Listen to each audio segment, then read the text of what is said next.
धान बिक्री को नहीं चिंतार खोर्धा जिला धान चाषी चलित वर्ष भल धान फसल होता बेले टोकेन मिल चाषी धान बिक्री अभियोग होती।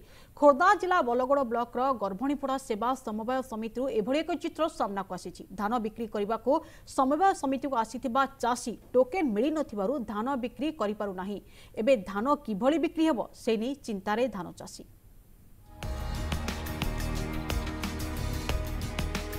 टोकन न मिलबारु धान बिक्री करिपारु नाहंती चाषी एभली एक चित्र सामना को आसी। खोर्धा जिला बोलगड़ ब्लॉक गर्भणीपड़ा सेवा समवाय समिति चलित वर्ष भल धान फसल होईछि। तेबे दीर्घ दिन हेला चाषी धान नहीं गर्भणीपड़ा सेवा समवाय समिति रे पहुंचीथिबा बेले ए पर्यंत टोकन मिली नथिबा अभियोग होईछि। मंडी रे धान बिक्री पई हातरे मासे समय रहिला। एही समय रे धान बिक्री नहेले ऋण किभली सुझिबे से नै चिंतारे चाषीकुळ एबे अभावी बिक्री करबाकू बाध्य हेउछंती चाषी। यथाशीघ्र एही समस्यार समाधान करबाकू दाबी करिसंती चाषी। जो दिन ठारू मंडी खोला गलानी सेही दिन ठारू 470 जन मेंबर एठार रेजिस्टर्ड हेले एवं आज पर्यंत 220 जन चाषी मंडी रे प्रथम थर धान नेबार सुजोग पाइछन।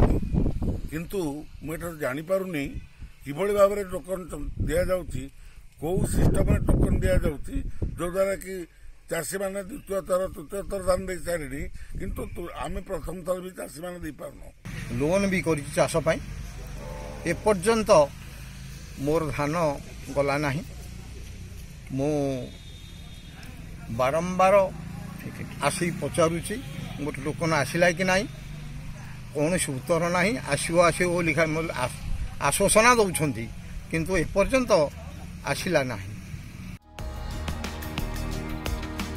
समवाय समिति रे पंजीकृत होइतिबा समस्त चाषी को टोकन मिलिबा सह धान क्रय कराजिबो बोली राज्य सरकार प्रतिश्रुति देइथिले। तेबे समवाय समिति रे भाग चाषी को टोकन मिलु नथिबा चाषी अभियोग करिसंती। एने चाषी माने विक्षोभ प्रदर्शन करथिले। एभली समस्या पई जेउ माने दायी सेमानक विरोध रे दृढ़ कार्यानुष्ठान नेबाकू दाबी करिसंती चाषी। चलित वर्ष समिति पक्षरु 20,000 क्विंटाल धान बिक्री पई टार्गेट रहितबा बेले ए पर्यंत 10,000 क्विंटाल धान बिक्री होई परिछि। 205 जन चाषीको एजाई टोकेन मिली नथिबा अभियोग होईछि। सेबटे समस्यार समाधान हेबो बोली कहिसंती बेसामरिक जोगाण अधिकारी। 151टा मंडी वर्तमान एक्टिव अच्छी 145टा कर व्यवस्था ना से ठीक धान भल धान से देवे ठीक रेट से पाइबे। जो मंडी खोली ना यही नेक्स्ट वीक भीतर सब मंडी खोली कौन अभियोग लिखित भाव आसी ना जब अभियोग आस तार आम पदक्षेप नेब उचित पदक्षेप नेब। केबे एही चाषी को टोकन मिलिबा और केबे चाषी 2 पैसा लाभ पाइबे ताहाको अपेक्षा। खोर्धा बोलगड़र Suresh Samantaray report, MBC news.